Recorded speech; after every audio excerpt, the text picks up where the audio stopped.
It's not just drop balls, it's missed throws, it's inaccurate throws. It's just a lot of things that we just were not sharp at. The quarterback draw. Newton cuts left and gets hit at the 1 foot line. He was going to try to coast in. He paid a heavy penalty. He got laced.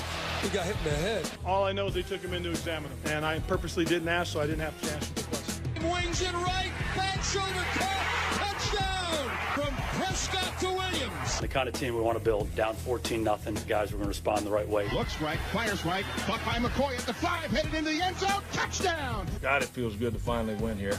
Been close about 6 times. Finally won one. It was great. It was a damn good weekend. I appreciate it.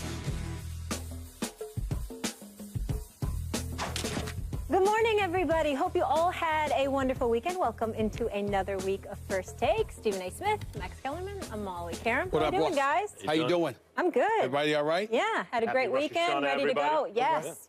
Happy New Year. Yes, let's go. Let's get into it. You know who's smiling today? Bills Mafia. Buffalo took advantage of a New England team who was down to their third-string quarterback, handing the Patriots their first home shutout loss at Gillette Stadium ever, winning 16-0. The rookie, Jacoby Brissett, made a second consecutive start in place of Jimmy Garoppolo and was sacked 3 times. It was Buffalo's second win in its last 16 visits to Foxborough, something Stephen A. didn't see coming on Friday.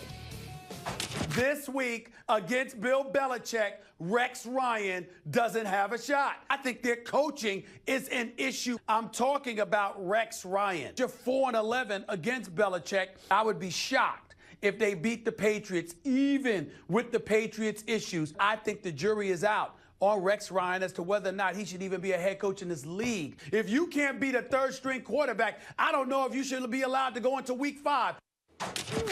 Excuse me, Mr. Smith? Yeah. Did you just hear that? Yeah, I heard that. Do you owe someone an apology? Do you have something to say? Apology to Rex Ryan? Yeah. Hell no. Hell no. Hell to the no. I will not apologize. Rex Ryan did a good job yesterday. They stepped up against the third string. They stepped up against the third-string quarterback. And you know what? Listen, I got somebody getting some chocolate chip cookies. I'll send it to Rex Ryan and the Buffalo Bills. Congratulations to you. You finally won a game in Foxborough. Nothing but respect to you. But here's the reality of the situation. Okay, I didn't give Rex Ryan a chance. It wasn't because of the New England Patriots. It wasn't even because of the greatness of Bill Belichick. I didn't give the Buffalo Bills a chance because of the continuous ineptitude of Rex Ryan and his coaching. The fact of the matter is everything that I said, you know, as far as I'm concerned, is true. It's been 5+ years since this man has coached the team into the playoffs. He's made more headlines than he's registered victories. He hasn't gotten it done. And this is the sad part. I think the game of football is great when Rex Ryan is winning football games because I love his moxie. I love his bravado. I love the fact that he can be loquacious and outspoken and he can really go after folks. I think that's great for the game of football. I think that's great for competition. But at the same time, you know, everything gets ruined when his team step out on the field and aren't able to get it done. Now, yesterday was more a product of bad New England Patriots as far as I'm concerned. What is this here? 1 for 12 on third downs, getting into the red zone once, Brissett fumbling the football, the receivers unable to get open. I'm sorry. Rex Ryan and the Buffalo Bills defense hasn't really given us a reason to be enthusiastic about them this year. They're 2-2 for a reason. Okay, is that so? The way I look at it, I know that Rex Ryan can coach defense. Yep. I really, really do. But I'm thinking about what has happened to Buffalo since he's arrived. And my thing is, walking into this game, clearly I look like a fool right now because I gave them no chance, and you can never not give an NFL team a chance. But that's how I felt. I'm honest about what I feel, Max Kellerman. What I'm saying? What are you suggesting? I don't hedge my bets, Max Kellerman. I don't do it. I actually take a side. Diversion. The wrong one, as it turns out. That's okay. That's okay. This is called big boy rules. You have to sit there and eat it. On this particular Monday, the crow tastes nasty, but on this particular Monday, okay, I happen to be wrong. So what? I guarantee you I'm going to be right a hell of a lot more than I am wrong when it comes to Rex Ryan. And I actually want the man to win football games. But I have grown disgusted with the level of ineptitude that this man has continuously put forth over the last 5 years, can't even get an above 500 record. That is why I will not apologize. That is why I will not take back what I said. You got me on this Monday. Let's see what happens in the weeks to come. Because it's not going to be the last time I say that. He's been a head coach for 8 years. The first 2 years, they made the AFC Championship game, and that's bought him a lot of rope. Yep. And he's won four. You know, he's half the time gotten to the playoffs, just not recently. Here's the bottom line: when you make projections on a team and you make evaluations of a team early in the season with these very small sample sizes, stuff like this can happen. We assume the Bills are terrible. We assume Rex Ryan must be on the hot seat. What happened to the defense? I thought they were supposed to make strides. They're about to get killed at Foxborough. They're going to be 1-3. Then you take a closer look at it now with more evidence. Really, right around this time and really next week is when you can start to make real evaluations. A third of the season is over, or a quarter of the season is over. Rather, you're starting to get into the meat of the season. Look, their defense, they had one bad game this year. It was against the Jets at home on a short week. That can happen to teams on a short week early in the season, especially against an offense where, like the Jets, if it's clicking, things can go very well for them. Otherwise, a one-score loss on the road to the Ravens. They have wins against Arizona and New England. Now, you could say Arizona's a mess right now, and New England's playing with a third stringer, but New England was 3-0 and universally picked to win this game. And Arizona and New England both were two of the final 4 teams in the NFL playoffs as recently as last season. So those are good wins for Rex Ryan. And the losses, you can understand, a one-score loss to a one-loss team at this point, the Ravens on the road, and a bad defensive effort against the Jets. If you take that Jets effort out defensively, the Bills are second overall in defense, fewest points allowed. If you include it, they're still 6th. Think of how they got blown up, and they're still 6th overall. They are actually playing defense really well. And as it pertains to Rex Ryan and whether or not this team will play for him, the reason I thought the Bills had a shot primarily was he's a player's coach, and that's part of the problem. Not enough discipline, and the players think they get away with things and all that stuff. But it also pays dividends. It's not like everyone who's a player's coach. Really? Really? Yes, is that what you just said? Yes. It's not like everyone who's a player's coach does poorly. There's a reason to be a player's coach, and here it is.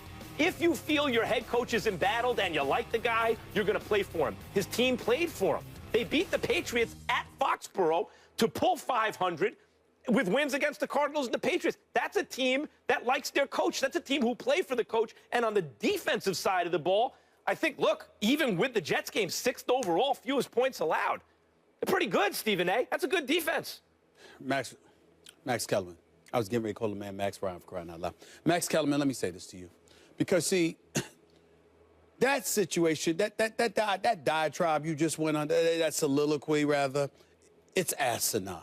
First of all, you said that Rex Ryan... the guy who said they had no shot. That's right. No. Oh, you got me on one Monday. Okay, congratulations. You want a trophy? One of many. You want a trophy? I wouldn't have a room for all the trophies. Please. Every time I got you. Stop the nonsense. First of all, you said Rex Ryan has been successful half the time. I'm sorry, 2 out of 6 is half the time. I'm not the greatest math student in the world, but I think that's a third of the time. Meaning the first 2 years he was with the Jets, he went to the playoffs. He hasn't been there since. He hasn't been there since. That's number one. Number two, this guy inherited the Buffalo Bills job from Doug Marrone. They had 54 sacks one year. They come back the very next year, and they drop down to 21. Number three, there can't seem to be, he never gets both sides of the ball right. If the defense is elite, the offense doesn't show up. If the offense shows up, the defense doesn't. This is the problem. And then you talk to how players play for him. Well, with friends like those, who need enemies? Because if these players love you so much and your relationship with them and your ability to ingratiate yourself with them is what's going to maximize their potential. Either they lack potential or that strategy doesn't work. Because the fact is that his success rate is not great. It just isn't. And so for me, when I look at that, I love the fact that he makes headlines. I love the fact that he's willing to talk. I love the fact that he's gung-ho and he's got that level of confidence. What I hate are the results he produces in the aftermath of all of that. That's my issue with Rex Ryan. He's in the AFC East. He's coaching against the greatest coach ever. But nobody's talking about him. With the Jets and with the Bills. Wait a minute. Nobody's talking about him just losing to the Patriots. Yes, Bill Belichick had his number, and I thought Bill Belichick would find a way to beat him yesterday, too. So I was wrong about that. But the flip side is that this guy doesn't make the playoffs. You don't have to win a division to make the playoffs. He's 5+ straight years. Coaches not only get fired because of that, Max, they don't find themselves getting other jobs because of it. He's making $5.5 million. You're right. I misstated the way it's supposed to. It's 4 playoff wins in 8 years. That's like a playoff win every other year. And he's a tick below average. Lifetime now, I think he's 56 and 56 and 60. 56 and 60, so he's inching to. So he's a tick below average, I would say. It's fair to say Rex Ryan, so far in his head coaching career, is a tick below average head coach. Not a terrible head coach, not a great head coach. He falls in average range, and he's doing it in a conference, in a division where he's got to play Belichick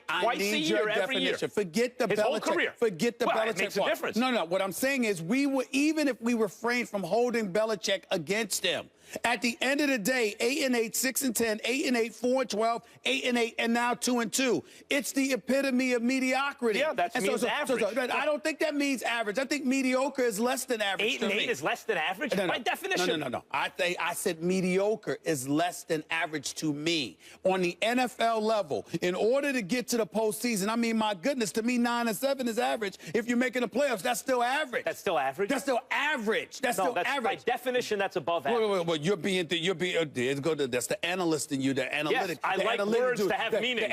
The analytic dude in you. What I'm saying to you is this: if you're 8-8, but you're missing the playoffs for 5 straight years, that's average. That's average. To miss the playoffs for 5 straight years. The 5 straight years with no playoffs is bad. I would say most coaches in the AFC East are going to miss the playoffs if they're not named Bill Belichick, because he's in the playoffs every year. What about the AFC North with the Cincinnati Bengals winning the division or what have you? The Steelers find a way to get to the playoffs. The Ravens, for the most part, find a way to get to the playoffs. They're not in the division with the Pats. What I'm saying to you is you don't have to win the division to make the playoffs. And he's done it twice, by the way. Twice in how many years? Right. Therefore, is he quite average? If he would have snuck one playoff appearance in there since the AFC Championship games, back-to-back appearances, by the way, I would say he is average. He's Rex Ryan. Below. This is Rex Ryan. And by the way, the defense is Rex Ryan's 8th season as a head coach. Yes. 4 playoff wins. Made the playoffs twice. 4 playoffs. That's average. No, he's made the playoffs twice. And he just blanked. He's made the twice. He just blanked New England at New England. Last week we were asking, are they going to go undefeated? Timeout with their 3rd-string quarterback who was banged up. So, yes, he did go in and get a win in Foxborough, but we can't give the guy too much credit. What they do the week before that? The 2nd and 3rd-string quarterback were good enough that we were asking... Yeah. We were asking the country, are they going to go undefeated? A lot of people thought they would. 8th year, 2 playoff appearances. But still, at the end of the day, that's your definition of average. I appreciate that. Can I work for you? Can I work for you? I mean, that's your definition of average. Can I work for you? 2 playoff appearances and entering his 8th year. Come on. 4 playoff wins in 8 Stop it. I will not apologize. Can we move on, gentlemen? And a 500 record. Can we all breathe together right now?